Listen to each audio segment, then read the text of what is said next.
जनाब, कुछ सवालात है ना, ये बातें कर देना कि यूं हुआ था, ये हुआ था, फलाना हुआ था। बात यह है, पाकिस्तान के तमाम इंतखाबात में 17 लाख लोग वोट रिजेक्ट नहीं हुए, 10 लाख भी नहीं हुए। पिछले इंतखाबात में 1.5 लाख वोट रिजेक्ट हुए। यह अजीबोगरीब इंतखाब है कि 17 लाख वोट रिजेक्ट कर दिए गए और 169 हल्कों में रिजेक्टेड वोट से कम लीड है। यह अजीबोगरीब इंतखाब, इसके बावजूद भी बैठे हुए घुन्ने कि जी हम जीत गए। शर्म नहीं आती ये कहते हुए कि हम जीत गए? इसको जीत कहते हैं? यह जीत होती है?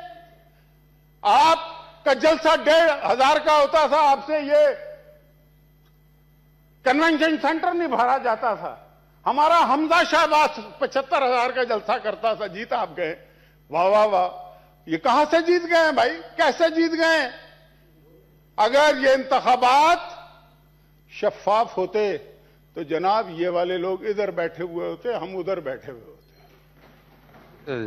मेरे बुजुर्ग अभी तो जरा नहीं, हमारा टाइम भी खत्म हो गया। नहीं, मैं तो पार्लिमानी लीडर भी हूं। नहीं, आई नो दैट, बट वो 2 आवर्स हमारे खत्म हो गए। मैंने 5 मिनट हुए अभी तो। आप क्या कर रहे हैं? आप मेरा प्रेशर बिल्ड नहीं, आपको पता, मैं बात यह है कि मीडिया पे पाबंदी लगाई गई। ये मीडिया बता रहा है आज। मीडिया पे इलेक्शन से पहले पाबंदी थी, इलेक्शन के दिन पाबंदी थी, और ऐसे ऐसे लोगों से यह कहलवाया गया। उन्होंने हमें बताया कि इमरान खान वजीर आजम बनना जा रहा है। कॉलम लिखवाए गए।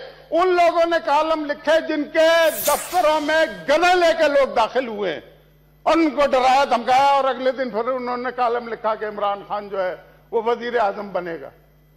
आपको अगर आपको जमहूरियत का थोड़ा सा भी दुख दर्द है तो इस हुकूमत पे लानत भेजें और नए इंतखाबात का मुतालबा। मुशाहिद साहब, इस टाइप की लैंग्वेज ना यूज करें प्लीज। नहीं, ये मैं एक्सपंज करता हूँ। नहीं, उर्दू प्लीज नहीं, मैं सड़क पे इजहार ख्याल कर रहे हैं।